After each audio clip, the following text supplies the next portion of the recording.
সুরজিনাস diary, ভালোবাসার ছোঁয়া, রংধনুর ৭ রং খুঁজে নাও এখানে। বউ পালিয়েছে বিয়ে বাড়ি থেকে কথাটা যুবরাজের কানে আসতে সে উঠে এসে টেনে ধরে কনের ভাগ্নি মেহেকের হাত। মেহেক চমকে উঠে আচমকা তার হাত এসে ধরায়। ঘাবড়ে গিয়ে বলে, কি করছেন? হাত ছাড়ুন। যুবরাজ রক্তচক্ষু নিয়ে সকলের দিকে তাকিয়ে বলে, আমি বউ নিয়ে যেতে এসেছি, বউ নিয়েই ফিরবো। একে বিয়ে করব আমি, কাজী বিয়ে শুরু করেন। এই বলে মেহেককে নিয়ে নিজের আসনে বসে পড়ে। মেহেককে নিজের কোলে বসিয়ে কোমর জড়িয়ে ধরে রেখেছে। এদিকে লজ্জায় আর ভয়ে মেহেকের অবস্থা যায় যায়, সে মোচড়ামুচড়ি করছে। কাজী বিয়ে শুরু করতে যাবে তখনই মেহেকের বাবা সজীব হাসান বাধা সেজে বলেন, এটা কি করে হয়? মেয়ে পালিয়েছে বলে মেয়ের বাগ্নিকে বিয়ে? আর আমার মেয়ে অনেক ছোট, আমি এ বিয়ে হতে দেব না। মেহেক, উঠে আয়। যুবরাজ রক্তচক্ষু নিয়ে এবার সজীব হাসানের দিকে তাকায়, দত্তে দাঁত পিষে বলে, আপনার মেয়েকে ছেড়ে দিব, তার আগে আমাকে আমার হবু বউকে এনে দিন। কোথায় আপনার শালিকা? নিয়ে আসুন তাকে। সজীব হাসানের মুখ ছোট হয়ে যায়। সে তার শালিকা সামিয়াকে আনতে পারবে না, কারণ সে তো পালিয়েছে তার প্রেমিকের হাত ধরে। মাথা নিচু করে গেছে তার। এবার যুবরাজের বাবা আতিফ হাসান এগিয়ে এসে বলে, কি করছিস? সেটা অন্যায়। মেয়েটার বয়স অনেক কম, তোকে এর থেকে ভালো মেয়ে এনে দিব। আতিফ হাসানের কথায় পাত্তা দিল না যুবরাজ। কাজের দিকে তাকিয়ে বলে, বিয়ে পড়াতে বললাম না আমি? যুবরাজের কথায় কাজী ওপর নিচে মাথা নাড়ায়, যার মানে বলেছে বিয়ে পড়াতে। কাজীর মাথা নাড়ানো দেখে যুবরাজ বলে, তাহলে পড়াচ্ছেন না কেন? আমার মুখের দিকে তাকিয়ে কি দেখছেন? কাজী সাহেব কিছু বলে না, নিচের দিকে মাথা নামিয়ে নেয়। তখনই মেহেক কাঁদো কাঁদো স্বরে বলে, আমি বিয়ে করব না আপনাকে, প্লিজ উঠতে দিন আমাকে। মেহেক যুবরাজের কোল থেকে উঠতে নেয়। তখনই যুবরাজ তাকে আরো শক্ত করে নিজের সাথে চেপে ধরে বলে, তোমাকে বিয়ে করতে কে বলছে জান? তুমি শুধু কবুল বলবে। এরই মাঝে বিয়ে বাড়িতে শুরু হয়ে গেছে কানাঘুষা। যুবরাজ কারো কথা শুনতে রাজি না, মেহেকের ফ্যামিলি থেকে কেউ বিয়ে দিতে রাজি না। কিন্তু যুবরাজ এহসান এক কথা লোক, সে বিয়ে করে তবেই যাবে এখান থেকে। সজীব হাসান নিজের মেয়েকে বিয়ে দিতে বিন্দুমাত্র রাজি না। এসবের মাঝে যুবরাজের রাগ ৭ আসমান উপরে পৌঁছে যায়। পেছন থেকে নিজের বন্দুক বের করে মেহেকের মাথায় তাক করে বলে, মেরে দেই আপনার মেয়েকে, কি বলেন? সজীব হাসান ভয় পায়। তিনি যুবরাজ এহসানকে চিনেন। এই লোকের মাথায় যখন যেটা চাপে সেটাই করে। মেহেকের মা মনিরা কেঁদে উঠে বলে, আমার মেয়েকে ছেড়ে দাও প্লিজ। যুবরাজ দত্তে দাঁত পিষে বলে, ওহ কামন শাশুড়ি মা, নিজের মেয়ের জামাইকে কে ভাই ডাকে? আর মেয়ে তুই শোনো, চুপচাপ কবুল বলে দাও, নয়তো এখানে তোমার মা বাবার লাশ ফেলে দিয়ে তবেই যাব। বিয়েবাড়ি ভরা মেহমানের দিকে একবার তাকায়। কেউ তাকে বিন্দু মাত্র সাহায্য করতে আসছে না।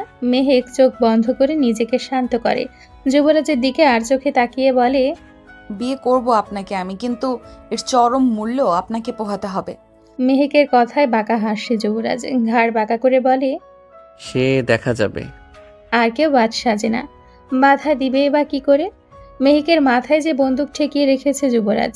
কাজী সবকিছু নতুন করে লিখে বিয়ে পড়ানো শুরু করে।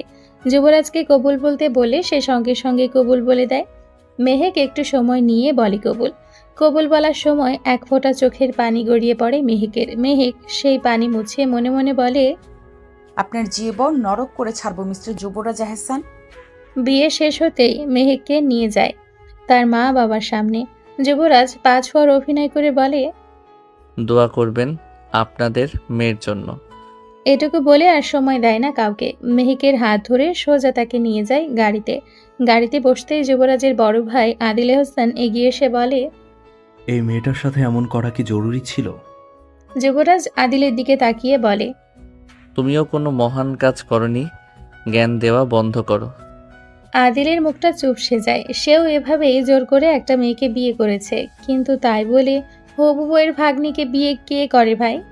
আদিল তপ্ত শ্বাস ছেড়ে চলে আসে সেখান থেকে। এই ছেলেকে বোঝানোর সাথী তার কোনো কালেই হয়নি। আদিল চলে যেতেই তার পাশে বসে থাকা মেহেকের হাত তার হাতের মুঠোয় নিতেই এক ঝটকায় নিজের হাত ছাড়িয়ে নেয় মেহেক। যুবরাজের দিকে আঙ্গুল তাক করে বলে, একদম আমার গায়ে টাচ করবেন না, আপনার ছোঁয়া আমার ঘেন্না লাগে। এমনি আপনার পাশে বসায় গা গুলাচ্ছে। মেহেকের কথায় মেজাজ খারাপ হয়ে যায় যুবরাজের। মেহেকের গলা চেপে ধরে বলে, তাই নাকি? গা গুলাচ্ছে, আমার পাশে বসায়। এমন সময় আসবে বেবি, তোমার পুরো শরীরে আমার বিচরণ থাকবে, সেটা তুমি মন ভরে উপভোগ করবে। যুবরাজের এমন বেহায়া কথাবার্তা সহ্য হচ্ছে না। গলা চেপে ধরায় শ্বাস নিতে পারছে না সে ঠিক করে। যুবরাজকে সরাতে তাকে ধাক্কা দেয়, কিন্তু সরাতে ব্যর্থ হয়। যুবরাজ নিজেই ছেড়ে দেয়। সামনের দিকে তাকিয়ে ঠোঁট কামড়ে বলে, নেক্সট টাইম আমার সাথে তর্ক করতে আসলে ভেবে করতে এসো। মেহেক উত্তর দেয় না। এই লোকের সাথে কথা বলাই বেকার মনে হচ্ছে তার। এতটা জঘন্য লোক সে আগে কখনো দেখেনি। গাড়ি এসে থামে এহসান ভিলার সামনে। নতুন বউকে নিয়ে এসেছে জেনে যুবরাজের মা রুনা আর তার ভাবি বন্যা এগিয়ে আসে সদর দরজায় বরণ করবে বলে, কিন্তু গাড়ি থেকে বউকে নামাতেই চমকে ওঠে তারা।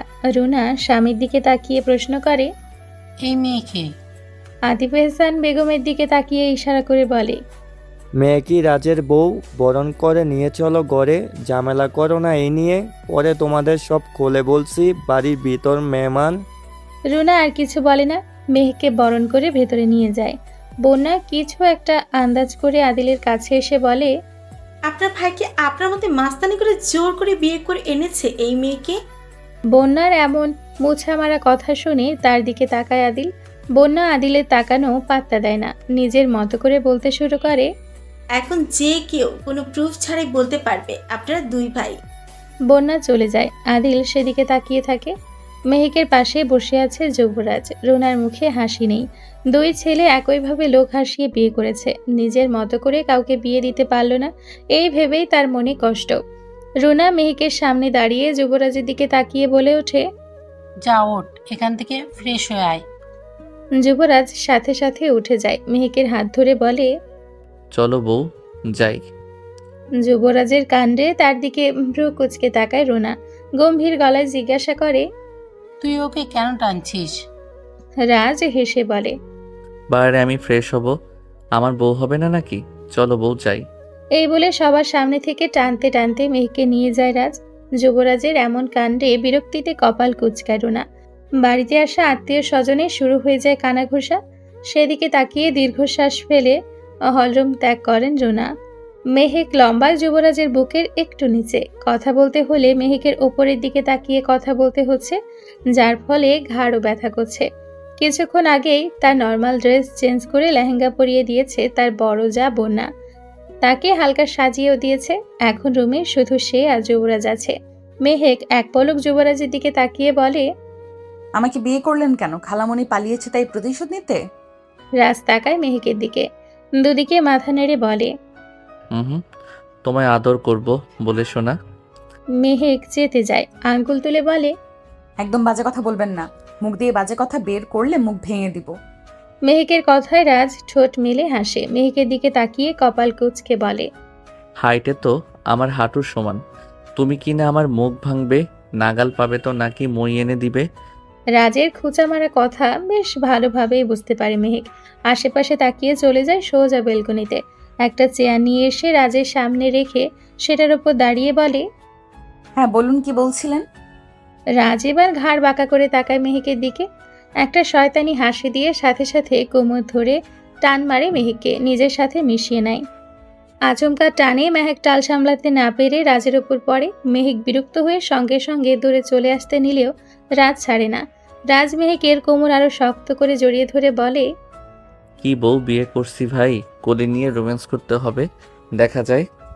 রাজের কথায় রেগে যায় মেহেক, তেলে বেগুনে জ্বলে উঠে বলে, কে বলছিল বিয়ে করতে আমায়? হ্যাঁ, আমি বলেছিলাম জোর করে বিয়ে করে আনছেন? আর ছাড়ুন আমায়, একদম কাছে আসবেন না, ঘেন্না লাগছে আপনাকে। মেহেকের কথায় ছাড়ে না রাজ, বরং আরো শক্ত করে ধরে নিজের কাছে নিয়ে নেয় আরো। কপালে কপাল ঠেকিয়ে বলে, তোমাকে শুধু দূর থেকে দেখার জন্য বিয়ে করিনি, তোমার শরীরের প্রতিটা জায়গায় প্রতিটা রাতে ছোঁয়া বসাতে বিয়ে করেছি। সো রেডি থাকো। এই বলে মেহুকে নিয়ে ফেলে বিছানায়। মেহু এবার ভয় পাচ্ছে রাজকে। রাজ তার দিকে এগোতেই সে পিছিয়ে যাচ্ছে। রাজ বাঁকা হেসে বলল, ওহ কামন মেহু বেবি, এত দূরে গেলে হয় নাকি? এই বলে পা ধরে টান মেরে নিজের কাছে নিয়ে আসে। মেহু অনুরোধ সুরে বলে, প্লিজ ছেড়ে দিন আমাকে। রাজ মেহুর ঠোঁটে আঙ্গুল ধরে চুপ করিয়ে দেয়। মেহুর কানের কাছে মুখ নিয়ে হিসিস করে বলে, রোমান্সের সময় কোনো বাধা নয়। এই বলে মেহুকে ধাক্কা দিয়ে ফেলে দেয় রাজ। তার পাশে শুয়ে অর্ধেক ভর ছাড়ে মেহুর ওপর। নিজের মুখটা আস্তে আস্তে নিয়ে যায় গলার কাছে। গলা আর ঠোঁটের মাঝে শুধু 1 ইঞ্চি দূরত্ব। এদিকে ভয়ে মেহু চোখ বন্ধ করে ফেলেছে। রাজ এতটুকুর পর আর এগিয়ে যায় না। এক পলক মেহুর মুখের দিকে তাকায়। মেহুকে এভাবে ভয় পেতে দেখে বাঁকা হাসে। মেহুর পাশে শুয়ে পড়ে বলে, ছি বেবি, তুমি আমাকে এতটা নিচু ভাবো? আমি তোমার ইচ্ছার বিরুদ্ধে রোমান্স করব তোমার সাথে? ভাবলে কি করে? রাজের কথায় মেহু চোখ মেলে তাকায়। রাজ তার পাশে শুয়ে তার দিকে তাকিয়ে মুচকি মুচকি হাসছে। মেহু ঝটপট উঠে বসে। তার সাথে রাজও উঠে বসে। মেহেকের হাত ধরে বলে, এ হাত ধরেছি, এ হাত এই জনমে আর ছাড়া পাবে না। রাজ উঠে দাঁড়ায়। ফ্রেশ হবে বলে ওয়াশরুমের দিকে পা বাড়ায়। মেহু তখনও বিছানায় বসা। সে ভেবে পাচ্ছে না সামিয়া এমন কেন করলো। নিজে নিজেই বলতে শুরু করে, খালামণি কেন করলে এমন? তোমার জন্য আজ আমার জীবনটা নষ্ট হয়ে গেছে। মেহেক উঠে দাঁড়ায়। নিজের পরনের গয়নাগুলো খুলে দেয়। বাঁধা চুলগুলো খুলে দিতেই তা কোমর ছাড়িয়ে হাঁটু অবধি গিয়ে পড়ে। মেহু এসে দাঁড়ায় বেলকনিতে। মৃদু বাতাসে তার চুলগুলো উড়ছে আর সে ওড়াচ্ছে তার জীবনের হিসেব। বন্যা ঘুমানোর জন্য প্রস্তুতি নিচ্ছিল। আয়নার সামনে বসে চুলগুলো বিনুনি করছে। পরনে তার নাইট ড্রেস। আদিল এসে দাঁড়ায় তার পেছনে। বন্যা সেদিকে তাকিয়ে বলে, কিছু বলবেন কি? আদিল মাথা নাড়ায়। হাতে থাকা দুটো পাসপোর্ট বের করে বোনার সামনে রাখে। বোনা ভ্রুকুচকে তাকায়। আদিল বিছানায় বসতে বসতে বলে, কালকে আমাদের ব্যাক করতে হবে। রাত 11টার ফ্লাইট। ব্যাগ গুছিয়ে নাও। আর মা বাবাকে আমি বলে দিয়েছি। আদিলের কথায় তপ্ত শ্বাস ছাড়ে। বিয়ে হয়েছে তার 5 মাস। বিয়ের 15 দিন পর আদিলের সাথে পাড়ি জমাতে হয় ওই ইউকেতে। দেশে ফিরেছে সবে 5 দিন হলো, আবার ফিরে যেতে হবে। বোনা উঠে ব্যাগ বের করে কাপড় গোছাতে শুরু করে। আদিলও হেল্প করে তাকে। ব্যাগ গোছাতে গোছাতেই বোনা প্রশ্ন করে, রাজ ভাইয়া যাবে না? আদিল ব্যাগে চেন লাগিয়ে বলে, যাবে সে, তবে মেহেককে নিয়ে, তাই দেরি হবে। বোনা আর কিছু বলে না। ব্যাগ গোছানো শেষ করে শুয়ে পড়ে ঘুমাবে বলে। কিন্তু শান্তিটা তার বেশিক্ষণ থাকে না যখন আদিল এসে তাকে জড়িয়ে ধরে ঘুমায়। ওয়াশরুম থেকে বের হয়ে মেহুকে দেখতে না পেয়ে কপাল কুঁচকায় রাজ। বেলকনির দিকে এগিয়ে যেতেই দেখতে পায় কেশবতী নারী দাঁড়িয়ে আছে। এই প্রথম সে মেহুর চুল দেখেছে। বিয়ের আগে 2-1বার দেখা হলেও চুল বাঁধা অবস্থায় ছিল। চুল দেখে আপনা আপনি বলে ওঠে, মাশাল্লাহ। রাজের কণ্ঠে হুঁশ ফিরে মেহুর। পেছন ফিরে দেখতে পায় রাজ তার দিকে মুগ্ধ নয়নে তাকিয়ে আছে। রাজের চেহারা মাশাল্লাহ সুন্দর। চোখের মণিগুলো হালকা নীল। নিঃসন্দেহে সে সুদর্শন পুরুষ। কিন্তু এই পুরুষের কাজগুলো সুদর্শন নয় বলে মেহেক মনে করে। রাজ নিজের সিল্কি চুলগুলো হাত দিয়ে পেছনে ঠেলে বলে, সারা রাত কি এখানেই পার করবে নাকি ঘুমাতে যাবে? মেহেক গলায় তেজ সঞ্চয় করে বলে, আপনার সাথে একই বিছানায় থাকার চেয়ে সারা রাত এখানে বসে কাটিয়ে দেওয়া শ্রেয় বলে মনে করি আমি। মেহেকের কথায় রাজ ঠোঁট মেলে হেসে বলে, অ্যাজ ইউর উইশ বেবি। এতটুকু বলে রাজ 2 সেকেন্ডও সময় নেয় না। বেলকনির দরজা লক করে দেয়। জানালা দিয়ে মেহেকের দিকে তাকিয়ে বলে, good night baby, have a sweet dream. Raj সোজা চলে যায়। রুমের লাইট নিভিয়ে শুয়ে পড়ে। এদিকে বেলকনিতে একা রয়ে যায় মেহেক। সারা রাত ভালো কাটলেও শেষ রাতে প্রচণ্ড শীতে জ্বর এসে যায় মেহেকের। ঘুম থেকে চোখ মেলতেই মনে পড়ে মেহেকের কথা। ছুটে আসে বেলকনিতে। মেহেক তখন জ্বরে কাঁপছে। রাত জলদি কোলে তুলে নেয় মেহেককে। বিছানায় শুয়ে দিয়ে কম্বল জড়িয়ে দিয়ে হাতটা নিয়ে নিজের হাতের মাঝে ঘষতে ঘষতে বলে, প্লিজ বেবি, চোখ খুলো। আমি এটা চাইনি, চোখ খুলো। মেহেকের হুঁশ নেই। জ্বরে গা পুড়ে যাচ্ছে অবস্থা। কোনো উপায় না পেয়ে রাত জলদি গিয়ে ডেকে আনে রুনাকে। রুনা আর আতিফ এহসান রুমে আসে। রুনা কপালে হাত দিতেই দেখতে পায় জ্বর প্রচুর। রুনা আতিফ এহসানের দিকে তাকিয়ে বলে, ডাক্তারের কাছে ফোন দাও, মেয়েটার গা পুড়ে যাচ্ছে। আতিফ এহসান মাথা নেড়ে ফোন দেয় ডাক্তারকে। রুনা একটা রুমাল ভিজিয়ে এনে জলপট্টি দিতে দিতে রাজকে বলে, ওর জ্বর এলো কি করে? রাজ আমতা আমতা করে বলে ওঠে, সারা রাত বেলকনিতে ছিল। রাজের কথায় রুনা যেন বেশ বিরক্ত হন। রাজের ওপর চোটে বলতে শুরু করে, একে তো মেয়েটাকে জোর করে বিয়ে করেছিস, এখন মারতে চাইছিস? তোর মনে কি একটুও মায়া দয়া নেই? রাজ উত্তর দেয় না, সেও তো বুঝতে পারেনি এমন কিছু হয়ে যাবে। চারিদিকের পরিবেশ জমজমাট, আয়োজন সেই আগের মতোই হচ্ছে তাদের। আজকে মেহেক আর রাজের রিসেপশন, যদিও বা রিসেপশন হওয়ার কথা ছিল রাজ আর সামিয়ার। যাক, বন্যা এসে মেহুকে সাজিয়ে দিচ্ছে। মেহু চুপটি করে বসে আছে বন্যার সামনে। মেহুর জ্বরটা কমেছে এখন, তবে শরীরটা দুর্বল, তাই হালকা সাজিয়ে দিচ্ছে যেন খারাপ না লাগে। সাজানোর মাঝে রাজ আসে রুমে। বিছানায় বসতে বসতে বন্যার উদ্দেশ্যে বলে, আমার বউকে সাজিয়ে দিও সুন্দর করে, পেতনি বানিও না ভাবি। বন্যা এক পলক তাকায় রাজের দিকে। মেহু বিরক্তি নিয়ে তাকায়। এই লোকটাকে তার একদম সহ্য হয় না। এই বিরক্তিকর মুহূর্তে এসে মজা নিচ্ছে। বন্যা মেহুর চোখে কাজল দিতে দিতে বলে, আমার সাজ পছন্দ না হলে তুমি এসে সাজিয়ে দাও না নিজে হাতে, তাহলেই তো হয়। রাজ নখ কামড়ে বলে। আমি তো রাজি, কিন্তু আমার বউ রাজি না। এবার মেহু মুখ খুলে বিরক্তি নিয়ে তাকায় রাজের দিকে। এরপর বন্যার দিকে তাকিয়ে বলে, ভাবি অতিরিক্ত মানুষকে যেতে বলেন এখান থেকে। মেহুর মুখে নিজেকে অতিরিক্ত মানুষ সম্বোধন শুনে মুখটা এতটুকু হয়ে যায়। বন্যা মুখ টিপে হেসে ওঠে। রাজ বিছানায় গা হেলিয়ে মনে মনে বলে, রাত হোক তোমাকে বোঝাবো বেবিকে আসলে অতিরিক্ত মানুষ। মেহু আর রাজ পাশাপাশি বসে আছে। সবাই এসে নতুন বউ দেখে যাচ্ছে আর গিফট দিচ্ছে। তখনই মেহুর বাড়ি থেকে লোক আসে। মেহুর বাবা সজীব হাসান, মেহুর মা মনিরা, আর মেহুর নানু আসমা, আর নানা শরীফুল শেখ। মেহেকের পুরো নাম হলো ফারজানা হাসান মেহেক। যাক, গল্পে ফিরি। নানা নানুকে দেখে মুখ কালো করে ফেলে মেহেক। মেহুর মুখ কালোর কারণ বুঝতে পেরে লজ্জায় মাথা নিচু হয়ে যায় শরীফুল শেখের। মেহুর সামনে এসে মাথা নত করেই বলে, কেমন আছো দিদি ভাই? মেহু উত্তর দেয় না। রাজ মেহুর দিকে তাকিয়ে শরীফুল শেখের প্রশ্নের উত্তর দেয়। নানা চিন্তা করবেন না, আপনার নাতনি ভালোই আছে, তাই না বেবি? শেষের কথাটা মেহুকে হালকা ধাক্কা দিয়ে বলে। মেহু বিরক্ত হয় বেশ। লোকটা সত্যি অসহ্যকর, গায়ে পড়াটাই। এদিকে রাজের মুখে নানা ডাক শুনে কাশি উঠে যায় শরীফুল শেখের। শ্বশুর হতে গিয়ে নানা শ্বশুর হয়ে যাওয়ার বেদনা তিনি বেশ বুঝতে পারছেন। শরীফুল শেখ মাথা নেড়ে সরে যান সেখান থেকে। রাজ বেশ মজা পায় শরীফুল শেখের এমন থমথমে মুখ দেখে। সে এবার সজীব হাসানের দিকে এগিয়ে এসে বলে, বাবা কেমন আছেন? সজীব হাসান সবে জুসটা মুখে নিয়েছিল, সবটা মুখ থেকে বের হয়ে যায়। ভীষণ অস্বস্তিতে পড়ে যান তিনি। এলোমেলো দৃষ্টিতে মেঝেতে তাকিয়ে বলে, ভালো। রাজ ঠোঁট মেলে হেসে স্থান ত্যাগ করে। একটু আড়ালে গিয়ে নিজের ফোনটা বের করে কল দেয় কাকে যেন। দুইবার রিং হতে রিসিভ হয়। অপর পাশ থেকে শান্ত ভয়েসে কেউ একজন বলে, স্যার কখন ছাড়তে হবে? রাজ মেহুর দিকে তাকিয়ে বলে, পাসপোর্টের অ্যাপ্লাই করে ফেলছি, 2 দিনের ভিতরে হাতে চলে আসবে। ফ্লাইটও খুব শীঘ্রই, তোকে কাল ফোন করে জানাচ্ছি কখন ছাড়তে হবে। ওই পাশে লোকটা মাথা নেড়ে বলে। জি স্যার। রাজ কল কেটে পেছনে ঘুরতে বন্যাকে দেখে চমকে ওঠে। বন্যা রাজের দিকে চোখ ছোট ছোট করে তাকিয়ে বলে, কি প্ল্যান করছো মনিমণি? রাজ উত্তর দেয় না। পাশ কেটে আসতে নিবে তখনই বন্যা আবার বলে ওঠে, মেয়েকের কাছে কি সব সত্যি বলি দিব?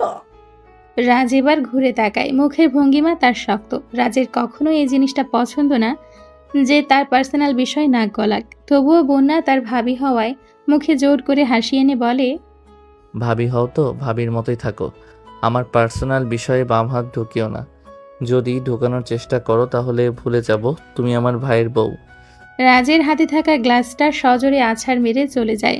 এটা আদিল লক্ষ্য করে। বন্যার কাছে ছুটে আসে। ভ্রুকুচকে জিজ্ঞেস করে, কি হয়েছে? এভাবে রাগলো কেন রাজ? বন্যা তপ্ত শ্বাস ছেড়ে বলে, আপনার ভাই আবার কোনো অকাজ ঘটিয়েছে মেয়েকের জন্য, সেটাই বলাতে রেগে গেছে। আদিলের বুক ছিঁড়ে বেরিয়ে আসে দীর্ঘশ্বাস। সেই প্রথম থেকে তার বউ আর ভাইয়ের মাঝে সম্পর্ক তেমন ভালো না। একদিন তারা ভালোভাবে থাকলে 2 দিন তারা ঝগড়া করে। সে চলে আসে সেখান থেকে। বন্যাও চুপ থাকে, কারণ আজকে চলে যাবে তাই ঝামেলা বাঁধাতে চায় না। রিসেপশন শেষে মেহেকের মা বাবা তাদের বাড়ি চলে যায়। রাত বাজে তখন 7টা। এদিকে বন্যা আর আদিলও রেডি হয়ে যায়। তাদের ফ্লাইট 11টায়। এয়ারপোর্টে যেতে তাদের সময় লাগবে। বের হতে হতে তাদের বেজে যায় 8টা। রাজ আর তাদের এগিয়ে দিতে যায় না, যেহেতু মেহু অসুস্থ। এখন জ্বরটাও বেড়েছে তার, আর সারাদিনের ধকলে সেও ক্লান্ত হয়ে গেছে। তাই আর সে যায়নি, শুধু তার মা বাবা আর তার ছোট বোন রেত গিয়েছে। রীতির বয়স মেহুর বয়সী। রাজ নিজের রুমে এসে দেখতে পায় কম্বল জড়িয়ে কাচুমাচু হয়ে শুয়ে আছে মেহু। ব্রুকুচকে এগোয় সেদিকে, কপালে হাত দিয়ে দেখতে পায় জ্বরটা আগের তুলনায় আরও বেশি উঠেছে। রাজ থার্মোমিটার এনে মেহেকে জ্বর মাপতে অপরাধ বোধ কাজ করে তার। মেয়েটা জ্বর বেড়েছে আগের তুলনায় বেশি, 104-এ জ্বর এসে গেছে। রাজ নিজেকে নিজে বলতে শুরু করে, Yuvraj, how could you be so careless? বলে নিজের চুল খামচে ধরে। মেহু জ্বরটা দুপুর থেকে বেড়েছে, কিন্তু অনুষ্ঠানের মাঝে সে এগুলো বলে নষ্ট করতে চায়নি, তাই বলেনি কিছু, যার ফলে এখন জ্বরটা এই পর্যায়ে গেছে। রাত জলদি কম্বলের নিচে ঢুকে মেহুকে নিজের বুকের সাথে জড়িয়ে ধরে, হাত ঘষতে শুরু করে। নিজে নিজে বলতে থাকে, কিছু হবে না বেবি। এই বলে নিজের সাথে আরো শক্ত করে জড়িয়ে ধরে। মেহুর সেদিকে কোনো হুঁশ নেই, জ্বরে তোপে সে যেন গুটিয়ে নিচ্ছে নিজেকে রাজের বুকে, যেন সে পারে না রাজের বুকের ভেতর ঢুকে পড়ে। রাত এখন বাজে 3টা। মেহুর শরীর ঘামছে, জ্বরটা কমেছে এখন, তাই জ্বরটা কমার সাথে সাথে গরমও লাগছে তার। উঠে নিজের ওপর থেকে কম্বল সরাতে যাবে, তখনই সে নিজেকে আবিষ্কার করে রাজের বুকে। সাথে সাথে ছিটকে দূরে সরে আসে রাজের থেকে। আচমকা এভাবে চলে যাওয়াতে রাজেরও ঘুম ভেঙে যায়। সে লাফিয়ে ঘুম থেকে ওঠে, মেহুকে বসে থাকতে দেখে বলে, কি হয়েছে সোনা? খারাপ লাগছে বেশি? জ্বর কমেছে? রাজ মেহুর কপালে হাত দিতেই যাবে, তখনই মেহু রাজের হাত ধরে বলে, আপনার কোনো অধিকার নেই আমাকে টাচ করার। আর আপনি কিনা আমাকে বুকে জড়িয়ে নিয়ে ঘুমিয়েছেন, নিজের প্রতি ঘৃণা হচ্ছে। মেহু বিছানা থেকে উঠতে নিবে, তখনই খপ করে রাজ হাতটা ধরে ফেলে। 27 বছর বয়সী পুরুষের সাথে এই 18 বছর বয়সী মেয়ে কিনা মেজাজ দেখায়। রাজ শান্ত গলায় জিজ্ঞাসা করে, কোথায় যাচ্ছ? জাহান্নামে যাচ্ছি। আপনার সাথে থাকার থেকে ওইখানে থাকা আরো বেশি ভালো। রাজ এবার ক্ষেপে যায়। মেহুর হাত ধরে এক টানে নিজের কাছে নিয়ে এসে গাল চেপে ধরে বলে, দিব এক থাপ্পড়। এসব আজে বাজে কথা হাওয়ায় উড়ে যাবে। এখানে শুয়ে চুপচাপ ঘুমাও, নয়তো আমার থেকে খারাপ কেউ হবে না। রাজের কথায় বিরক্ত হলেও মেহু কথা বাড়ায় না, শুয়ে পড়ে। এমনিতেও জ্বর কমলেও শরীর দুর্বল লাগছে তার অনেক, তাই চুপটি করে বিছানায় শুয়ে ঘুমিয়ে পড়ে। সকাল সকাল ফোনের শব্দে ঘুম ভাঙে রাজের। বিরক্ত হয়ে চোখ মেলে সে। ফোনের দিকে তাকিয়ে আবির নামটা দেখতে কপাল কুঁচকায় সে। ফোন রিসিভ করে কানে ধরতেই অপর পাশ থেকে আবিরের কথা শুনে কপাল আগের তুলনায় আরো কুঁচকে যায়। গম্ভীর স্বরে বলে, আসছি আমি, তুই দেখে রাখ। ফোন কেটে রাজ উঠতে নিতেই বাধা অনুভব করে। সেদিকে তাকাতেই দেখে তার এক হাত জড়িয়ে ধরে শুয়ে আছে। রাজ মেহুর মুখের দিকে তাকিয়ে হাসে। মুখের ওপর পড়ে থাকা চুলগুলো সরিয়ে দিয়ে কপালে একটা চুমু এঁকে দেয়। নিজের হাত আস্তে করে ছাড়িয়ে উঠে দাঁড়ায় সে। কভার থেকে একটা শার্ট গায়ে জড়িয়ে বেরিয়ে যায়। চোখ পিটপিট করে তাকাতেই নিজেকে আবারও সেই আগের জায়গায় হাত পা বাঁধা অবস্থায় পায় সামিয়া। ভেতর থেকে দীর্ঘশ্বাস বেরিয়ে আসে তার। কত কষ্ট করে পালিয়ে গিয়েও লাভ কি হলো? নিজেকে বাঁচাতে পারল না তো। দরজা খোলার শব্দে সেদিকে তাকাতেই দেখতে পায় রাজ আসছে। সামিয়ার মুখে হাসি ফুটে রাজকে দেখে অনেকটা আশা নিয়ে বলে, যুবরাজ, আপনি এসেছেন? আমাকে যে বলেছিলেন গার্ডেনে আসতে, বউ রূপে দেখতে চান আগে, তখন আমি এসেছিলাম, কিন্তু আপনি আসার আগেই এরা আমাকে এখানে নিয়ে আসে। আপনি ভুল বুঝবেন না আমায়। রাজ তপ্ত শ্বাস ছাড়ে। সে জানে সে অন্যায় করেছে সামিয়ার প্রতি, কিন্তু সে কি করবে? তখন সম্ভব ছিল না সামিয়ার সাথে বিয়ে ভেঙে মেহকে বিয়ে করার। সামিয়া আবারও বলে, কি হলো যুবরাজ, উত্তর দিচ্ছেন না যে? রাজ দীর্ঘশ্বাস ছেড়ে বলে, মিস সামিয়া, কিডন্যাপটা আমি করিয়েছিলাম আপনাকে। সামিয়া চোখ ছোট হয়ে যায়। রাজের দিকে তাকিয়ে ক্ষিপ্ত স্বরে বলে, মানে? রাজ আবারও দম নিয়ে বলতে শুরু করে, আসলে আমার মেহুকে পছন্দ, কিন্তু আপনার সাথে বিয়ে ভেঙে মেহুকে বিয়ে করা সম্ভব ছিল না, তাই বাধ্য হয়ে আপনাকে কিডন্যাপ করে একটা নাটক সাজিয়ে মেহুকে বিয়ে করতে হয়েছে। রাজের কথায় বাকরুদ্ধ সামিয়া ঘৃণিত গলায় বলে, এতটা নীচ আপনি? ছি, আমি সবাইকে বলে দেব আপনার এই কাণ্ডের কথা। রাজ ভেবেছিল সামিয়ার কাছে ক্ষমা চাইবে, কিন্তু এখন তো মনে হচ্ছে এই মেয়েকে এভাবে ছেড়ে দিলে সে মেহুকে তার কাছ থেকে দূরে করে দিবে। রাজ নিজের চুলগুলো পেছনে ঠেলে বলে, খালা শাশুড়ি, কথা শুনলেন না, এবার পস্তান। আবির, এদিকে আয়। রাজ আবিরকে ডাকতে শুরু করে। আবির বাহিরেই দাঁড়িয়েছিল। রাজের ডাকে ভেতরে আসে ছুটে। আবির আসতেই রাজ চেয়ারে আরাম করে বসে বলে, কাজী, ডাক, আজকে তোর বিয়ে। আবির ভেবে চেকা খায়। তার বিয়ে মানে? কার সাথে বিয়ে? কে সেই পাত্রী? আবির আমতা আমতা করে বলে। স্যার, কার বিয়ে? রাজ এবার ঘাড় বাঁকা করে তাকায় আবিরের দিকে, বাঁকা হেসে বলে। তোর বিয়ে সামিয়া আন্টির সাথে। আবির এক পলক সামিয়ার দিকে তাকিয়ে বাহিরে চলে যায় আর মনে মনে বলতে শুরু করে। কি কপাল আমার, নিজের বিয়ের কাজে নিজেকেই ডাকতে হচ্ছে। এদিকে বারবার রাজের মুখে আন্টি ডাক শুনে বিষম খাচ্ছে সামিয়া। যাকে নিয়ে সংসার করার স্বপ্ন দেখেছে সে কিনা তাকে আন্টি ডাকছে। ঘুম থেকে ওঠার পর কোথাও রাজকে দেখতে পায় না মিহু। এতে সে ভীষণই খুশি। একটা স্বস্তির নিঃশ্বাস নিয়ে বলে। যাক, ঝামেলাটা আশেপাশে নেই। মেহু কম্বল সরিয়ে উঠে বসে। ওয়াশরুমে গিয়ে একদম শাওয়ার নিয়ে বের হয়ে এসে চুল মুছতে মুছতে বাহির হতেই দেখে ডিভানে বসে আছে রাজ। ঘড়ির কাঁটায় তাকিয়ে দেখে 12টা বাজে। রাজকে দেখে মনে হচ্ছে সে ফিরেছে সবে। যাক, মেহুর সেদিকে পাত্তা না দিয়ে আয়নার সামনে দাঁড়িয়ে চুল মুছতে থাকে। রাজ রুমে ফিরে ডিভানে গা হেলিয়ে বসতেই মেহু ওয়াশরুম থেকে বের হয়। রাজ মেহুর দিকে শান্ত দৃষ্টিতে তাকিয়ে বলে। খেয়েছো? মেহু মাথায় না বলে, যার অর্থ সে খায়নি। রাজ তপ্ত শ্বাস ছাড়ে। একটা মানুষ বাড়িতে না খেয়ে আর বাড়ির কারো হুঁশ নেই? রাজ এক পলক মেহুর দিকে তাকিয়ে বলে। বসো, খাবার আনছি। বলে উঠতে নিবে রাজ, তখনই মেহু বলে ওঠে। প্লিজ আনবেন না, কিছু খেতে পারবো না, মুখ তেতো হয়ে আছে, সামান্য পানিটাও তেতো লাগছে মুখে। এই বলে মেহু গিয়ে বসে পড়ে বিছানায়। শরীরটা ভীষণ দুর্বল লাগছে। জ্বর নেই, তবে দুর্বল হয়ে গেছে শরীর। রাজ ক্ষিপ্ত স্বরে বলে। চুপচাপ খেয়ে নিবে, এরপর মেডিসিন নিতে হবে। এই বলে রাজ মেহুর কোনো কথা না শুনে চলে যায় খাবার আনতে। লন্ডন শহরে চিসউইক অঞ্চলে ছোট একটা বাড়িতে থাকে বন্যা আর আদিল। বাড়িটা দোতলা আর রুম 2টা।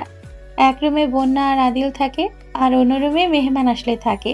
তার পাশে বাড়িটায় আবার রাজের। 2 ভাই পাশাপাশি আলাদা বাড়িতে থাকে। তার প্রধান কারণ হলো বন্যার সাথে রাজের বনাবনি না হওয়া। 11 ঘন্টার ভ্রমণে বন্যা আর আদিল দুজনে ভীষণ ক্লান্ত। বন্যা এসে গা হেলিয়ে দেয় বিছানায়, আর পাশে আদিল শুয়ে পড়ে। শরীর ক্লান্ত থাকায় দুজনে ঘুমিয়ে পড়ে। ঘুম ভাঙে তাদের দুপুর 2টায়। বন্যা উঠে ফ্রেশ হয়ে চলে যায় কিচেনে দুপুরের জন্য কিছু রান্না করবে বলে। বাড়িতে রান্না করার জন্য শুধু পায়েসই ছিল, আর কিছু না থাকায় বন্যা পায়েসই রান্না করে নেয়। আদিলও ঘুম থেকে উঠে ডিভানে বসে পেছনের দিকে মাথা হেলিয়ে রেখে চোখ বন্ধ করে আছে। বন্যা কিচেন থেকে বের হয়ে আদিলকে দেখে বলে। যারা ফ্রেশ হয়ে আসুন, কিছু খাবে? আদিলও মাথা নেড়ে চলে যায় ফ্রেশ হতে। তারও খিদে পেয়েছে ভীষণ, তাই কথা না বাড়িয়ে ফ্রেশ হতে চলে যায়। সামিয়াকে আবির নিজের বাড়ি নিয়ে আসে। আবিরের আপন বলতে কেউ নেই, সে একাই বড় হয়েছে, তাই ফ্ল্যাটে সে একাই থাকে। সামিয়া নিষ্প্রাণ হয়ে দাঁড়িয়ে আছে আবিরের ফ্ল্যাটের সামনে। আবির গেছে কিছু আনতে। একটা প্লেটে করে আবির মিষ্টি নিয়ে আসে। সামিয়ার মুখের সামনে ধরে বলে। আমার কেউ নেই তাই বলে কি বউ বরণ হবে না? আমিই করব বউকে বরণ। সামিয়া উত্তর দেয় না। তার তো শুধু কিছুক্ষণ আগের মুহূর্তগুলো মনে পড়ছে। বিয়ে করতে রাজি না হওয়ায় রাজ গুলি অবধি চালাতে চেয়েছিল তার ওপর। সামিয়া নিজেই নিজেকে প্রশ্ন করে। কি কমতি ছিল আমার মাঝে? মেহুর কাছে কি আছে যা আমার মাঝে নেই? এসব ভাবনার মাঝে আবার নিজেকে নিজে শাসিয়ে বলে। কি সামিয়া, নিজের ভাগ্নিকে হিংসা করছিস? সামিয়া আর ভাবে না, আবিরের থেকে মিষ্টিটা মুখে তুলে নেয়। আবির মুচকি হেসে হাত ধরে সামিয়াকে নিয়ে নিজের ফ্ল্যাটে প্রবেশ করে। সামিয়া চোখ বুলিয়ে ফ্ল্যাটটা দেখে। 2 রুমের ফ্ল্যাট, রুমের সাথে রান্নাঘর আর ওয়াশরুম, সবকিছু বেশ পরিপাটি। সামিয়াকে এভাবে চারদিক দেখতে দেখে সামিয়ার কানের কাছে এসে হিসিস করে বলে। কি ফ্ল্যাট পছন্দ হয়েছে তো? আবিরের কথায় সামিয়া তাকায় তার দিকে, কিন্তু উত্তর দেয় না। কিছুক্ষণ চুপ থেকে বলে। আমাকে বাড়ি নিয়ে যাবেন প্লিজ? গলার আওয়াজে প্রকাশ পেয়েছে ভীষণ অসহায়ত্ব আর ক্লান্তি। আবিরের খারাপ লাগে, কিন্তু সে রাজের অনুমতি ছাড়া এটা করতে পারবে না। 2 দিন কেটে গেছে দেখতে দেখতে। মেহুর জ্বরটাও অনেকটা কমেছে, তবে কাশিটা রয়ে গেছে। এরই মাঝে পাসপোর্ট ভিসা রেডি হয়ে গেছে। মেহুরা আজকে রাতের ফ্লাইটে রওনা দিবে লন্ডন শহরের উদ্দেশ্যে। তপ্ত শ্বাস বেরিয়ে আসে মেহুর। ভেজা চুল নিয়ে দাঁড়িয়ে আছে বেলকুনিতে। সবেই গোসল করে এসে দাঁড়িয়েছে বেলকুনিতে। রাজ বাহিরে গেছে কোনো একটা কাজে। রুমে আপাতত মেহু একাই আছে। বেলকুনি থেকে দরজা খুলে কাউকে ভেতরে ঢোকার শব্দ শুনতে পায়। মেহু উকি দিয়ে তাকিয়ে দেখে রিত এসেছে। এই 2 দিনে মেয়েটার সাথে ভালো বন্ধুত্ব হয়ে গেছে তার। মেহু বেলকনি থেকে রুমে আসে। রিত মেহুকে দেখে বলে, কি করছো? মেহু মুখে হাসি এনে বলে, এই তো বসেছিলাম ব্যালকনিতে, তুমি বসো। মেহুর কথায় বিছানায় গিয়ে পা তুলে বসে রিত। হাতে থাকা দুটো পাস্তার বাটির মধ্যে একটা মেহুর দিকে এগিয়ে দিয়ে বলে, আজকে তো চলে যাবে তোমরা, এটাই লাস্ট আড্ডা আমাদের, তাই তোমাদের জন্য পাস্তা বানিয়ে আনলাম মেহু। মেহু মুচকি হেসে বাটিটা নিয়ে রীতির পাশে বসে। রিত মেয়েটা ভীষণ মিশুক, এই কারণে রিতকে মেহুর ভালো লাগে বেশি। তাদের আড্ডার মাঝে রাজ রুমে ঢুকে। রাজকে দেখে রিত বাহানা বানিয়ে বেরিয়ে যায়। এটা দেখে রাজ ভ্রুকুচকে বলে, দেখলে বেবি, আমার বোনও বুঝে যে বউয়ের সাথে আমি প্রাইভেট সময় কাটাতে এসেছি, কিন্তু তুমি বুঝলে না। শুধু এটাই আমার কষ্ট। রাজের এই ওভার অ্যাক্টিং এ বিরক্ত হয় মেহু। এই লোকটাকে এত অসহ্য কেন লাগে তাই বুঝতে পারে না সে। রাজের দিকে তাকিয়ে বিরক্তি মাখা মুখে বলে, এসব ফালতু কথা ছাড়া যদি আর কোনো কথা থাকে তাহলে বলুন। রাজ এগিয়ে আসে মেহুর দিকে। মেহুর কোমর জড়িয়ে ধরে নিজের কাছে নিয়ে এসে বলে, তোমাকে দেখলে আমি কন্ট্রোল হারিয়ে ফেলি নিজের উপর থেকে। এর থেকে মুক্তি পাওয়ার উপায় কি? মেহু আবারও বিরক্ত হয়। একটা মানুষ এত ফালতু কথা কি করে বলে ভেবে পায় না সে। মেহু কপাল কুঁচকে মুখ গোমরা করে বলে, ফালতু। রাজ মেহুকে আরো নিজের সাথে চেপে ধরে। নিচু হয়ে মুখটা মেহুর মুখের কাছে নিয়ে এসে বলে, তোমার জন্যই ফালতু বেবি। আমি ফালতু হতে চাই শুধু তোমার শরীরের প্রতিটা রন্ধ্রে রন্ধ্রে আমার আদর ছোঁয়ানোর জন্য। এই বলে মেহুর ঠোঁটে নিজের ঠোঁট ছুঁয়ে সোজা হয়ে দাঁড়ায়। রাজের এতটুকু ছোঁয়া যেন মেহুর বুকে কারেন্ট বয়ে যায়। শরীরে কাঁটা দিয়ে ওঠে তার। রাজ মেহুকে ছেড়ে ততক্ষণে দূরে গিয়ে দাঁড়ায়। সামিয়া একা বসেছিল রুমে, কাজ নেই, শুধু বসে থাকা ছাড়া। কারণ সব রান্না আবির করে রেখে যায়। এই 2 দিনে তার রান্নাঘরের কাছেও যেতে হয়নি। যদিও সে আবিরকে মেনে নেয়নি স্বামী হিসেবে, তবুও আবির এই 2 দিন প্রচুর যত্ন নিয়েছে তার। সামিয়ার এভাবে বসে থাকাও ভালো লাগছে না। তাই কাবার্ড খুলে পুরো কাবার্ডের জামা কাপড় সব এলোমেলো করে সেগুলো গোছাতে শুরু করে। অল্প কিছু জামা কাপড় গোছানোর পর বাসার কলিং বেল বাজে। সামিয়া দরজার দিকে তাকায়, কে এসেছে? এখন তো আবিরের আসার সময় নয়। আবিরের তো রাত 8টা বাজে আসতে আসতে। সামিয়া এগুলো ভাবতে দরজার কাছে গিয়ে দরজা খুলতেই সামনে আবিরকে দাঁড়ানো দেখতে পায়। সামিয়া একটু অবাক হয় এমন সময় আবিরকে দেখে। ঘড়ির দিকে তাকিয়ে দেখে তখন বাজে দুপুর 12টা। সামিয়াকে দেখে আবির মিষ্টি হেসে ভেতরে ঢোকে, কিন্তু বেডরুমে যাবার পরেই চমকে ওঠে সে। মাথা তার চক্কর দিয়ে ওঠে বেডরুমের দিকে তাকিয়ে। সামিয়ার দিকে তাকাতে সামিয়া আমতা করে বলে, কাজ পাচ্ছিলাম না কোনো, তাই। সামিয়ার কথায় আরেকবার আবির রুমে চোখ বোলায়। পুরোটা রুমে জামা কাপড়ে ছড়িয়ে ছিটিয়ে পড়ে আছে। সামিয়ার কাণ্ডে হু হু করে হেসে ওঠে আবির। সামিয়া বেশ লজ্জায় পড়ে। আবির হাসি থামিয়ে বলে, আর কাজ করতে হবে না তোমায়, যাও ফ্রেশ হয়ে এসে রেডি হয়ে নাও। সামিয়া ভ্রুকুচকে জিজ্ঞেস করে, কেন? আবির এবার সামিয়ার দিকে তাকিয়ে স্লো ভয়েসে বলে, তোমাদের বাসায় যাব। সামিয়ার মনটা যেন আনন্দে নেচে ওঠে। মাথা নেড়ে নিজের একটা জামা নিয়ে চলে যায় ওয়াশরুমে। এদিকে আবির মুচকি হেসে সবগুলো জামা কাপড় গোছাতে শুরু করে। আবির আর সামিয়া দাঁড়িয়ে আছে শরীফুল শেখের সামনে। শরীফুল শেখ বসে আছেন চেয়ারে আর সজীব হাসান তার পাশে দাঁড়িয়ে। মনিরা আর আসমা এক কোণে দাঁড়িয়ে। সবার মাঝে পিনপতন নীরবতা। সেই নীরবতা ভাঙে শরীফুল শেখের আওয়াজে। গম্ভীর গলায় প্রশ্ন করে, ওই দিন পালিয়ে গিয়েছিলে কেন? সামিয়া নীরব থাকে কিছুক্ষণ। আবির কিছু বলতে নিলে থামিয়ে দেয় সামিয়া। সামিয়া অনেকটা প্যাচ রেখে বলে, সত্যি বললে বিশ্বাস করবে না কখনো, তাই বলছি ভালোবাসতাম ওনাকে, তাই পালিয়েছি। সামিয়ার এমন উত্তরে সজীব হাসান বেশ বিরক্ত হন। কপাল কুঁচকে বলে, তোর জন্যে আমার মেয়েটার জীবনটা নষ্ট হয়ে গেছে। সামিয়া বলতে চাইল সত্যটা, কিন্তু সে সত্যটা বললে তার বাবা আবিরকে এখানেই মেরে দিবে। কিন্তু আবির তো কিছু করেনি, তার সাথে অন্যায় করেনি, তাকে যত্ন করে আগলে রেখেছে। তাই সামিয়া কেঁদে উঠে শব্দ করে নিজের গলা স্বাভাবিক করার চেষ্টা করে বলে, আমি বুঝতে পারিনি এমন কিছু হবে, আমায় ক্ষমা করে দাও তোমরা, প্লিজ আমাকে দূরে ঠেলে দিও না। আমি মেহুর কাছেও ক্ষমা চাইবো, তবুও দূরে ঠেলে দিও না প্লিজ। সবার ভেতর থেকে তপ্ত শ্বাস বেরিয়ে আসে। তাদের খুব আদরের মেয়ে সামিয়া, বিশেষ করে শরীফুল শেখের নয়নের মণি। কিন্তু সামিয়ার এমন কাণ্ডে তাকে মেনে নিতেও পারছে না, ফেলে দিতেও পারছে না। শরীফুল শেখ বসার চেয়ার থেকে উঠে দাঁড়ায়। গম্ভীর গলায় বলে, দেখেছিও তোমার কাজ মেনে নিতে পারছি না, কিন্তু তোমাকে ফেলতেও পারবো না। এরপর সজীব হাসানের দিকে তাকিয়ে বলে, জামাই যাও, বাজার থেকে ভালো কিছু কিনে নিয়ে এসো। বাবার কথায় সামিয়ার মুখে হাসি ফুটে। বাবার রাগ নেই তার প্রতি, কোনো অভিমান নেই। রাজ ডিভানে বসে ফোন ঘাঁটছিল আর মেহু রেডি হচ্ছিল। আজকে সে কলাপাতা রঙের শাড়ি পরেছে। শাড়িটা অবশ্য রিত চয়েস করে, কিন্তু এর পেছনে রাজের হাত। রাজের রিতকে বলেছিল মেহুকে এটা পরাতে। মেহু রাজের হাসি লক্ষ্য করে বলে, এভাবে গাথার মতো দাঁত ভাসিয়ে হাসছেন কেন? রাজ দাঁত ভাসিয়ে হেসে বলে, আমার দাঁত আমি ভাসিয়ে হাসবো নাকি ডুবিয়ে হাসবো সেটা আমার ব্যাপার, তোমার কি? মেহু বিরক্তি নিয়ে আবারও আয়নার দিকে তাকিয়ে নিজের চুল বেঁধে পেছনে ফিরতেই রিং বেজে উঠে তার ফোনে। ফোনটা হাতে নিয়ে দেখে মায়ের কল। মেহু কল রিসিভ করে বলে, হ্যাঁ মা, কিছু বলবে? মেহুর কথায় অপর পাশ থেকে সামিয়ার কণ্ঠ ভেসে আসে। সে অস্থির গলায় বলে, মিহু, আমি তোমার খালামণি, তোমাকে আমার কিছু বলার আছে। কিন্তু মেহু শুনে না, সাথে সাথে কল কেটে দেয়। যেই মানুষটার জন্য তার জীবনের এই পরিণতি, সেই মানুষটার কথা সে শুনতে চায় না। কিন্তু মেহু শুনে না, সাথে সাথে কল কেটে দেয়। যে মানুষটার জন্য তার জীবনের এই পরিণতি, সেই মানুষটার কথা সে শুনতে চায় না। মেহুকে এভাবে রেগে যেতে দেখে রাজ প্রশ্ন করে, কে কল করেছে? মেহু উত্তর দেয় না, বরং তাড়ামি করে বলে, আপনাকে বলতে ইচ্ছুক নই। মেহু আবারও ফোনের দিকে তাকায়। মায়ের ফোন দিয়ে কল দিয়েছে সামিয়া।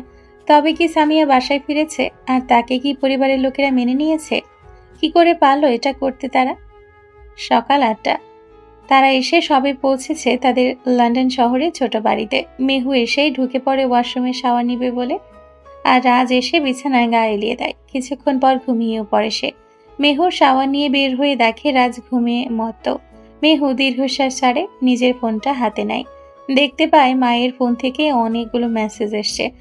প্রথম মেসেজটা পড়ে, যেখানে লেখা ছিল, মা আমার, আমি তোমার খালামণি, তোমার খারাপ আমি কখনো চাইবো না। তুমি হয়তো আমার সব মেসেজগুলো পড়বে না, কিন্তু অনুরোধ রইল পড়ার, তোমার স্বামীর বিষয়ে জানতে পারবে। এতটুকু পড়ে কপাল কুঁচকায় মেহু। পরের মেসেজগুলো পড়ে যেন মাথায় আকাশ ভেঙে পড়ে তার। নিজের ফোনটা সজোরে ছুঁড়ে মারে রাজের দিকে। রাজের মাথার একটু উপর দিয়ে গিয়ে দেওয়ালে লেগে ভেঙে যায়।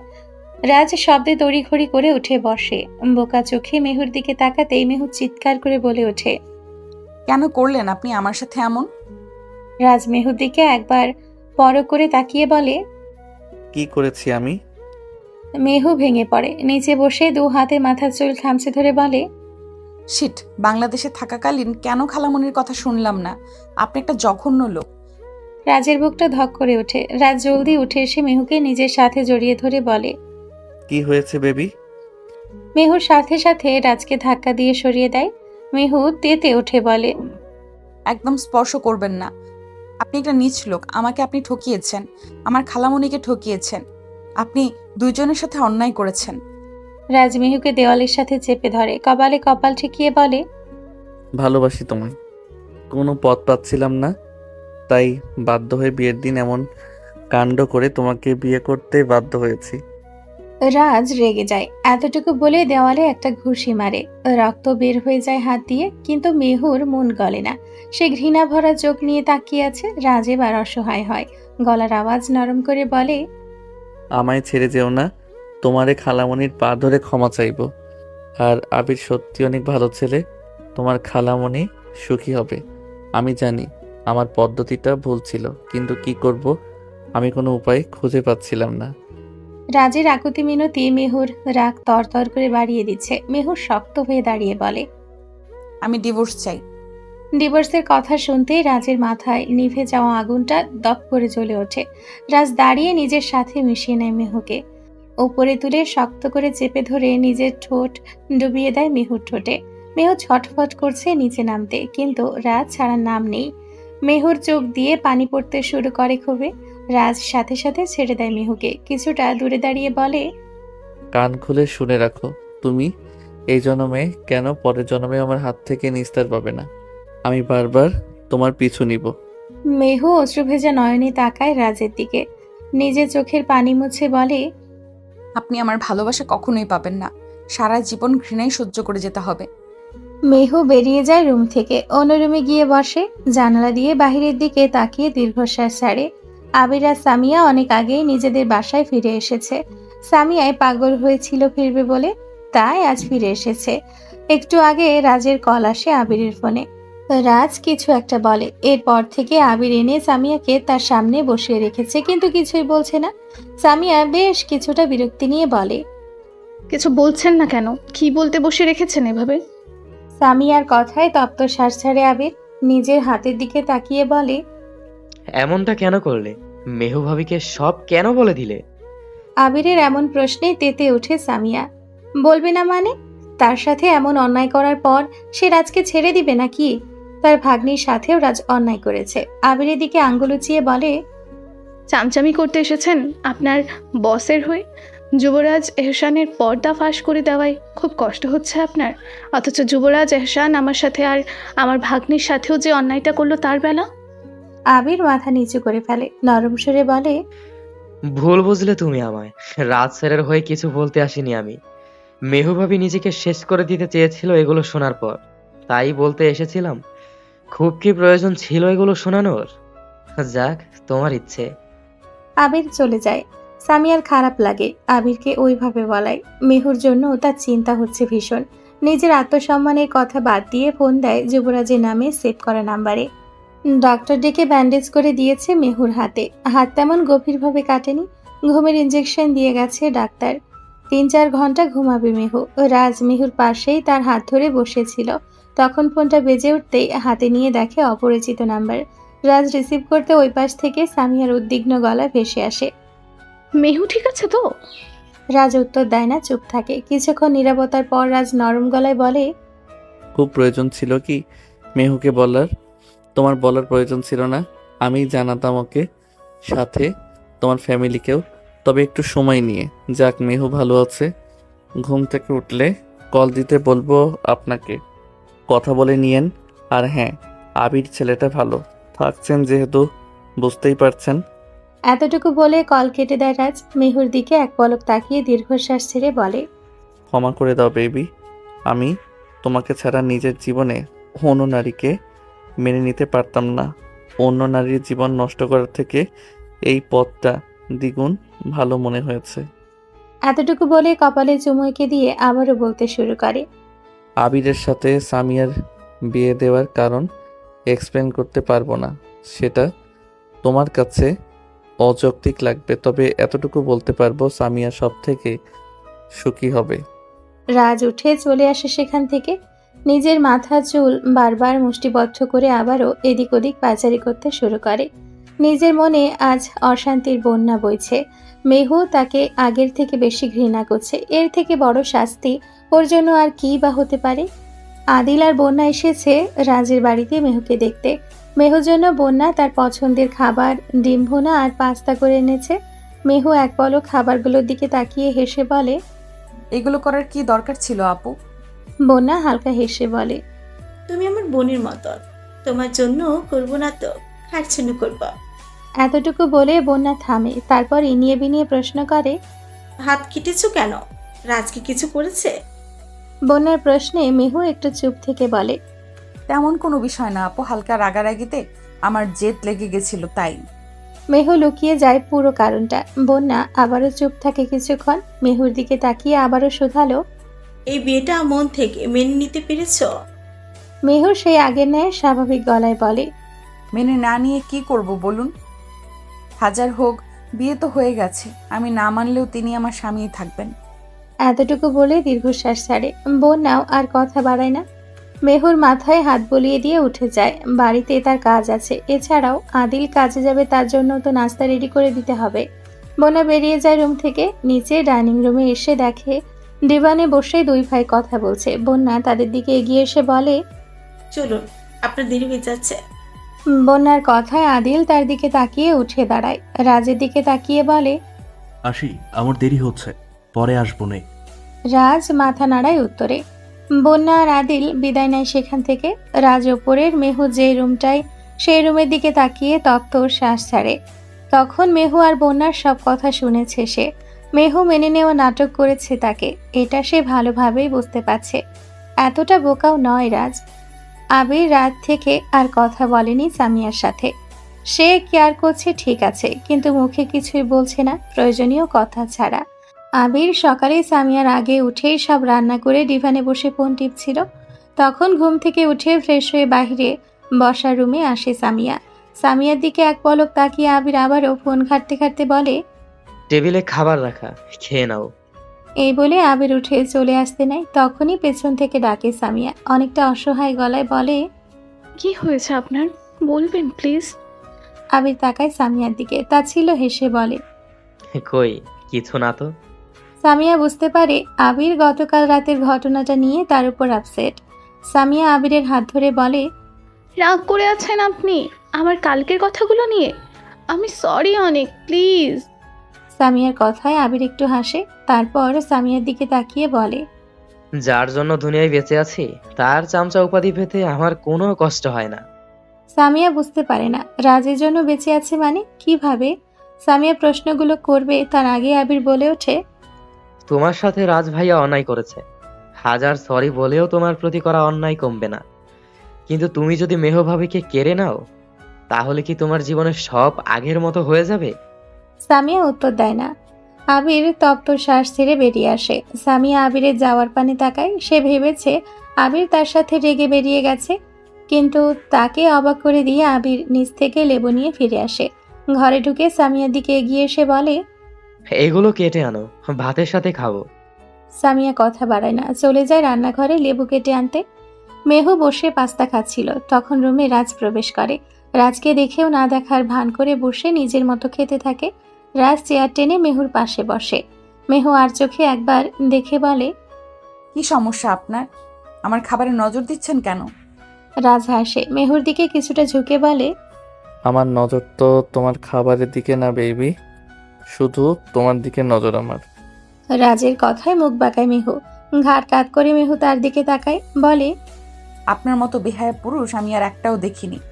রাজ আবারও হাসে। মেহুর আরেকটু কাছে এসে বলে, বেহায়ার কি দেখলে বেবি? তুমি তো তখন ভাবিকে বললে আমাকে স্বামী হিসেবে মেনে নিয়েছো, তাহলে বউয়ের কাছে আসলে বেহায়া হয়ে যায় নাকি মানুষ? মেহু হাত দিয়ে ধাক্কা দিয়ে রাজকে দূরে সরিয়ে বলে, আজকে থেকে এমন জ্বালাবো আপনাকে যে আপনি বাধ্য হবেন আমাকে ডিভোর্স দিতে। রাজ নিজের বুকে থাকা মেহুর হাতটার দিকে তাকিয়ে বলে, তোমার জ্বালা সহ্য করতে আমি সারা জীবনের রাজি বেবি। রাজের কথায় মেহু বিরক্ত হয়, মুখে প্রকাশ করে না। রাজকে পাত্তা না দিয়ে আগের মতো আবার পাস্তা খেতে শুরু করে। তখন রাজ পাস্তার বক্সটা মেহুর কাছ থেকে কেড়ে নিয়ে বলে, অনেক খেয়েছো, এটা এখন আমার। বেশি খেলে পরে মোটা হয়ে যাবে। আসিফ হাসানের সাথে হৃদ এসেছে অ্যাডমিশন টেস্ট দিতে। আজকে তার মেডিকেলের পরীক্ষা। মনে মনে সে ভীষণ ভয় পাচ্ছে। আল্লাহ জানে কি হয়। আসিফ হাসান হলের সামনে এসে হৃদকে ছেড়ে দিয়ে চলে যায়। আরেকবার নিতে আসবেন তিনি। হৃদ ধীরে ধীরে এসে নিজের কক্ষে বসে। তার ভীষণ নার্ভাস লাগছে, গলা শুকিয়ে আসছে বারবার। তখন তার পেছনে বসা একটা ছেলে বলে, এক্সকিউজ মি মিস। হৃদ পেছন ফিরে তাকায় ছেলেটার দিকে। হৃদ বলে, কি বললেন? ছেলেটা হাত বাড়িয়ে বলে, আমি নুহাস, তুমি? হৃদ আনইজি ফিল করে, কিন্তু নম্রতার কারণে হাত মেলায় নুহাসের সাথে আর বলে, ইয়েস, আমি হৃদ। নুহাস মুখে হাসি এনে বলে, ওহ নাইস নেম, কিন্তু তোমাকে তো নার্ভাস লাগছে কেন? হৃদ নুহাসের দিকে তাকায়। ছেলেটা বলে, কি নার্ভাস লাগবে না, আজকে যে এক্সাম। হৃদ হালকা আওয়াজে বলে, এই এক্সামটা নিয়ে বেশ চিন্তিত। হৃদের কথায় নুহাস হালকা হেসে বলে, বোকা মেয়ে, এই সামান্য কারণে কেউ নার্ভাস হয় নাকি? মাথা ঠান্ডা রেখে এক্সাম দাও, দেখবে ভালো হবে। জোরে জোরে শ্বাস নিয়ে নিজেকে শান্ত করো। হৃদ আবারও অস্বস্তিতে পড়ে। অচেনা একটা ছেলে তাকে বোকা মেয়ে সম্বোধন করায়। নুহাসকে কিছু বুঝতে না দিয়ে নুহাসের কথায় মাথা নাড়িয়ে হালকা হেসে সামনের দিকে ফিরে। নুহাসের কথা মতো কয়েকবার শ্বাস ছেড়ে মাথা ঠান্ডা করে নিজেকে শান্ত করে। এখন একটু ইজি ফিল হচ্ছে। মনে মনে নুহাসকে ধন্যবাদ দেয় অনেকগুলো। হৃদের এক্সাম ভালোই হয়। বের হতে আবার নুহাসের সাথে দেখা। হৃদকে দেখে নুহাস এগিয়ে এসে বলে, কেমন হলো? হৃদ মাথা নেড়ে বলে, মোটামুটি। আপনার? নুহাস হালকা হেসে বলে, কে জানে, এটা দ্বিতীয়বার এক্সাম চান্স, না পেলে আর কিছু করার নেই। তোমার কি মনে হয় চান্স হবে তোমার? হৃদ বৃদ্ধ আঙ্গুল কপালে বুলিয়ে ঠোঁট উল্টে বলে। কপালে থাকলে ইনশাল্লাহ চান্স পাবো।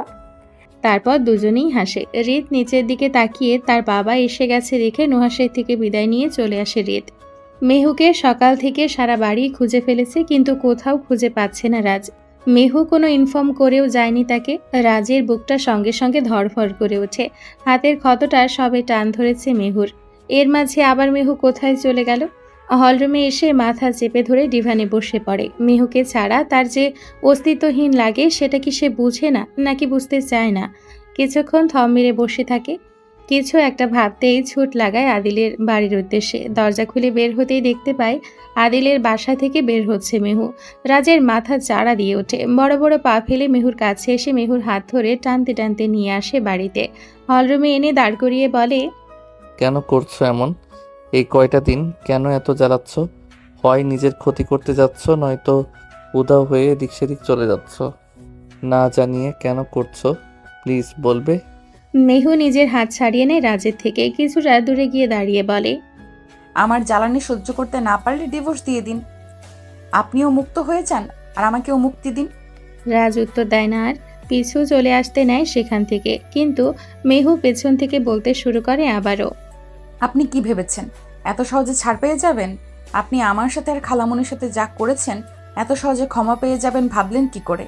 আপনার জীবন নরক করে তবেই ছাড়বো। এবার রাজ মেহুর দিকে ঘুরে তাকায়। মেহুর দিকে এগিয়ে তার হাত ধরে হ্যাঁচকা টান মেরে নিজের ওপর এনে ফেলে বলে, ওকে দেখা যাক, তবে জান আমার জীবন নরক করতে চেয়ে আবার ভালোবেসে ফেলো না। শেষ কথাটা মেহুর কানে ফিসফিস করে বলে সিঁড়ি বেয়ে ওপরে উঠে যায়। মেহু কানে নেয় না সে কথা, বরং তা ছিল হেসে বলে, মেহু ভালোবাসবে যুবরাজা হাসানকে? ও রিয়েলি? এতটাও খারাপ সময় আসেনি মেহুর। এই বলে চলে আসে রান্নাঘরে। ক্ষুধা লেগেছে তার ভীষণ, তাই কিছু বানাবে। হালকা পাতলা রান্না জানে মেহু, সেগুলোই বানাতে শুরু করে। রান্না শেষ করে মেহু নিজের জন্য খাবার প্লেটে নিয়ে বেরিয়ে আসতে নেয়। তখন কিছু একটা মনে করে আবার ফিরে যায়। আরেকটা প্লেট নিয়ে রাজের জন্য খাবার নিয়ে নেয়। খাবারে আরও মরিচের গুঁড়ো অ্যাড করে খাবারের দিকে তাকিয়ে বলে, এবার বুঝবেন যুবরাজা হাসান এই মেহু কি জিনিস। এতটুকু বলে শয়তানি হেসে এগিয়ে যায় রুমের দিকে। রাজ তখন রুমে বসে নিজের ল্যাপটপে কাজ করছিল। মেহু এগিয়ে এসে প্লেটটি রাজের দিকে এগিয়ে দিয়ে বলে, এই নিন, খেয়ে নিন। রাজ একবার প্লেটের দিকে তাকিয়ে আবার ভ্রুজোড়া উঁচু করে মেহুর দিকে তাকিয়ে কপালে আঙ্গুল ঘষে বলে, আমার জন্য খাবার আনার পাত্রী তো নও, তাও আবার এত ভালোবাসা দেখিয়ে। রাজের কথায় মেহু কপট রাগ দেখিয়ে বলে, আজব তো, আমি একা খাবো? একটা মানুষ না খেয়ে থাকবে কেমন দেখায় বিষয়টা, এ কথা ভেবেই এনেছিলাম। যাক, ভালো মানুষের দাম নাই এই দুনিয়ায়। এই কথা বলে ঘুরে আসতে নিবে, তখন রাজ থামিয়ে দিয়ে বলে, প্লেটটা এদিকে দাও। মেহুর মুখে বিজয়ের হাসি ফুটে ওঠে। খাবারের প্লেটটা মেহু রাজের দিকে এগিয়ে দেয়। রাজ সেটা হাসি মুখে নিয়ে এক চামচ খাবার মুখে দিতেই কিছুক্ষণ থম মেরে থাকে। রাজ এভাবে নিশ্চুপ বসে থাকতে মেহু একটা পৈশাচিক হাসি দেয়, কিন্তু এই হাসি বেশিক্ষণ স্থায়ী হয় না তার। রাজ তার দিকে তাকিয়ে মুচকি হেসে বলে, অনেক মজা হয়েছে বেবি। এতটুকু বলে খাবার খেতে শুরু করে আবারও। এমনভাবে খাচ্ছে যেন এটা তার খুবই পছন্দ হয়েছে। রাজ খাওয়া শেষ করে ওঠে। মেহু তার দিকে হাঁ করে তাকিয়ে আছে। রাজ মেহুর দিকে তাকিয়ে হাসে। রাজের চোখ দুটো লাল হয়ে আছে। মেহু সেদিকে তাকিয়ে আছে। রাজ মেহুর দিকে এগিয়ে আসে, দুহাত জড়িয়ে কোলে তুলে ঠোঁটে ঠোঁট মিলিয়ে দেয়। মেহু চমকে ওঠে। রাজের ঠোঁট আগুনের মতো গরম হয়ে আছে। সেই গরমেই তার ঠোঁট দুটো জ্বলে যাচ্ছে। রাজ কিছুক্ষণ পর ছেড়ে দেয় মেহুকে। তার দিকে তাকিয়ে চোখ ছোট ছোট করে বলে, নেক্সট টাইম এমন করো না বেবি, আমার জালে অ্যালার্জি আছে, এত ঝাল খেতে পারি না আমি। এতটুকু বলে রাজ ড্রয়ার থেকে একটা মেডিসিন নিয়ে খেয়ে নেয়। এদিকে মেহুর ঠোঁট জ্বলে যাচ্ছে। এত ঝাল রাজ কি করে খেলো? তার উপর আবার অ্যালার্জি আছে। রাজ আর কথা বলে না, মেডিসিন নিয়ে চুপচাপ চলে যায় অন্য রুমে। সামিয়া আর আবির বসে আছে শরীফুল শেখের সামনে। আবিরই নিয়ে এসেছে সামিয়াকে কিছু বলবে বলে। সামিয়াও বুঝে উঠতে পারছে না কি বলবে। শরীফুল শেখ কিছুক্ষণ চুপ থেকে বলে, কি বলতে ডেকেছ বলো। এভাবে বসে থাকার মানে বুঝতে পারছি না। আবির এক পলক তাকায় সামিয়ার দিকে, এরপর শরীফুল শেখের দিকে তাকিয়ে বলে, একটা সত্য বলতে আসলাম। আসলে আপনার মেয়ে বিয়ের দিন পালিয়ে যায়নি। আমি আর যুবরাজ এহসান কিডন্যাপ করেছিলাম যাতে স্যার মেহেক ভাবিকে বিয়ে করতে পারে, আর আমি সামিয়াকে। সামিয়ার চোখ বড় বড় হয়ে যায়। সে হাতের ইশারায় থামাতে চেষ্টা করে, কিন্তু আবির থামে না। সে আবারও বলতে শুরু করে, আমি সামিয়াকে পছন্দ করি 1 বছর যাবত। তাকে আমি প্রথম দেখেছিলাম শপিং মলে। সেখান থেকেই তার প্রতি ভালো লাগা ভালোবাসায় পরিণত হয়। এতটুকু বলে থামে আবির। শরীফুল শেখের মুখের দিকে তাকায় ওনার রিয়াকশন দেখার জন্য, কিন্তু উনি শান্ত নজরে তার মেয়ের দিকে তাকিয়ে আছে। কোনো প্রতিক্রিয়া না পেয়ে চুপ হয়ে যায় আবির। আবিরকে চুপ হতে দেখে শরীফুল শেখ তার দিকে তাকিয়ে বলে, থামলি কেন বলো, আমি পুরোটা শুনে তারপর ডিসিশন নিচ্ছি। আবির একটু ভরসা পায়। আবির আবারও দম নিয়ে বলে, সামিয়াকে রাত স্যার যখন দেখতে আসে তখন আমি জানতাম না রাত স্যারের সাথে ওনার বিয়ে ঠিক। কিন্তু সামিয়াকে দেখার পর আমার উপর আকাশ ভেঙে পড়েছিল। বিষয়টা রাত স্যারও লক্ষ্য করে। তার অতি ঘনিষ্ঠ লোক হয় তিনি খুব সহজেই বুঝে যান আমার পরিস্থিতি। তখনই হঠাৎ করে প্ল্যান করে যে সামিয়াকে বিয়ের দিন কিডন্যাপ করবে। এতটুকু বলে একটা তপ্ত শ্বাস ছাড়ে আবির। শরীফুল শেখ সবটা শুনে মুখ তুলে বলে, আজ যুবরাজ এহসানের হঠাৎ চোখে বাজে আমার একমাত্র নাতনি মেহেবকে, এটাই তো বলতে চাচ্ছ? আবির এলোমেলো চোখ বোলায়, নিচু স্বরে শুধালো। এটাই সত্যি। শরীফুল শেখ সাথে সাথে উঠে দাঁড়ায়। আবিরও দাঁড়িয়ে যায়। শরীফুল শেখের কাছে আবেদন সুরে শুধায়, স্যার, আমি মানুষটা খারাপ হতে পারি, কিন্তু আপনার মেয়ে খারাপ থাকবে না আমার কাছে। দুনিয়ার সকল সুখ আমি এনে দিব তাকে। শরীফুল শেখ এক পলক আবিরের দিকে তাকিয়ে পেছন ঘুরে যেতে যেতে বলে, তুমি চলে যাও আবির, রেহমান, সামিয়া এখানেই থাকবে। 7 দিন পর আমি ডিসিশন জানাবো। আবিরের কষ্ট হলেও হাসি মুখে মেনে নেয় ডিসিশন। সে চায় না সামিয়াকে কষ্ট দিয়ে জোর করে তার কাছে রাখতে। সে চায় সামিয়া যেন স্বেচ্ছায় তার কাছে আসে। আবির মাথা নাড়িয়ে বিদায় নেয় সেখান থেকে। আবির চলে যেতে সামিয়ার মন হাঁসফাঁস করতে শুরু করে। তাকে তো আবির জোর করে বিয়ে করেছে, তাকে তো ঘৃণা করার কথা, কিন্তু সে ঘৃণা করতে পারছে না, বরং আবিরের সাথে সাথে তার মনটাও ছুটছে পিছু। আদিল আর বন্যা বেরিয়েছে আজকে। আদিলের ছুটির দিনগুলোতে তারা বেরিয়ে আসে, নদীর পাড়ে ঘুরতে আসে তারা। এখানে স্নিগ্ধ বাতাস বইছে। বন্যা একটা লম্বা শ্বাস নেয়, আর আদিল মুগ্ধ নয়নে বন্যাকে দেখছে। বন্যা এগিয়ে এসে জিজ্ঞেস করে, কি হলো, এভাবে তাকিয়েছেন কেন? আদিল মাথা নেড়ে বলে, কিছু না। বন্যা হাসে। সে ইদানিং আদিলের প্রেমে পড়ছে ভীষণ করে। তার জন্য সব সময় সাজতে ইচ্ছে করে, নিজেকে সব সময় সুন্দর দেখাতে চায় আদিলের সামনে। তাই আজকে পাতলার মাঝে গোলাপি রঙের শাড়ি পরেছে। আজকে চুল ছেড়ে এসেছে, ছোট চুলগুলো বারবার বাতাসে তার মুখে এসে পড়ছে। দূর থেকে সেগুলো খুব মনোযোগ দিয়ে দেখছিল আদিল। আদিল আবারও বন্যার দিকে এগিয়ে এসে বলে, আজকে তোমাকে ভীষণ সুন্দর লাগছে বউ, খুব আদরও পাচ্ছে। আদিলের কথায় হেসে তাকায় বন্যা। আদিলের বুকের বাম সাইডে হাত বুলিয়ে বলে, সবুর করুন জনাব, সবুরে মেওয়া ফলে। এতটুকু বলে বন্যা হাঁটতে শুরু করে। গ্রিন সিগন্যাল পেয়ে আদিলও পিছু ছুটে বন্যার। বউ তাকে ভালোবাসতে শুরু করেছে। এর থেকে খুশির খবর আর কি বা হবে। আজকে সকালে সূর্যটা খুব খাড়াভাবে উঠেছে। নিজের তেজস্ক্রিয় রশ্মি দিয়ে সারা শহরে আজ উত্তাপ ছড়িয়ে দিচ্ছে। এই গরমের মাঝে মৃদু মৃদু বাতাস বইছে চারিপাশে।